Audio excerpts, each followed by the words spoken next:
Most everybody in their lives has been asked the question, or at least thought about the question, what do you want to be when you grow up? For me, this question has been one that's been a long road to development to get to where I am today. Let me give you some background as to how I've always known I wanted to be a teacher and how I got my first ever job as a teacher. As a kid, my mom would often tell me I should be a lawyer because I loved to argue. Me being young, instead of taking this as a hint to stop arguing, I took it as a compliment.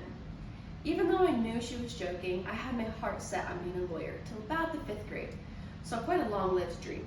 Not really.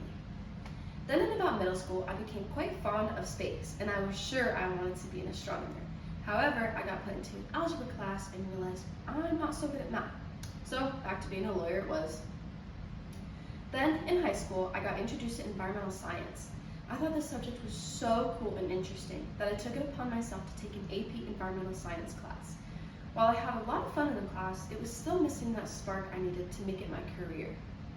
In the back of my mind, during all this time, I had thought about being a teacher. However, whenever I expressed my interest to friends, family, and even other teachers, they told me that teachers don't get paid enough. So that was a dream I learned to abandon. Despite coming from a long line of teachers, I still received a lot of negative feedback. Many family members of mine are teachers. My grandparents, my aunt, as well as my step-grandparents are all teachers, just to name a few. Also my dad. Even though he's not a teacher, he's very good at teaching and enjoys doing so. Finally, during my senior year of high school, I kept finding myself daydreaming of having my own classroom and thinking about lesson plans and imagining myself teaching my future students. At this point, I decided enough was enough. I was not going to let other people influence what I wanted to do with my life. After I graduated high school, I decided to go to college to start making these dreams come true for myself. I got accepted into Front Ridge Community College and began my associate's degree in early childhood education. I was working at a hardware store as my high school job and then to get my way through college.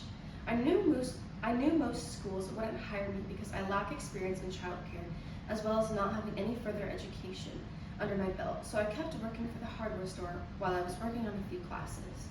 It's safe to say a cashier at a hardware store isn't everybody's dream job.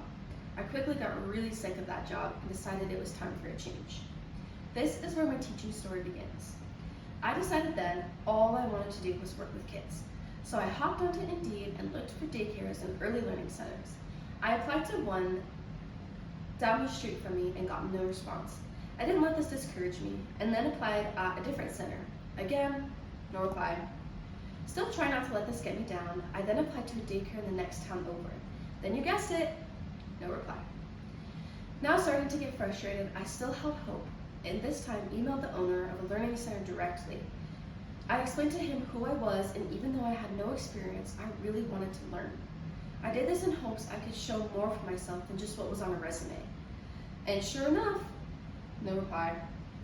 After this, I lost all hope. I was discouraged. I was working hard to make the future I wanted for myself, but had nothing to show for it yet. I called my mom in tears, asking her what I should do. She asked me, "Have you asked Gina if she knows anywhere that's hiring?" I hadn't thought about that before. Gina was my babysitter when I was a baby, and she knew every educator in town. Discouraged but desperate, I reached out to her, and she gave me a list of a few places she recommended. I started at the top of the list.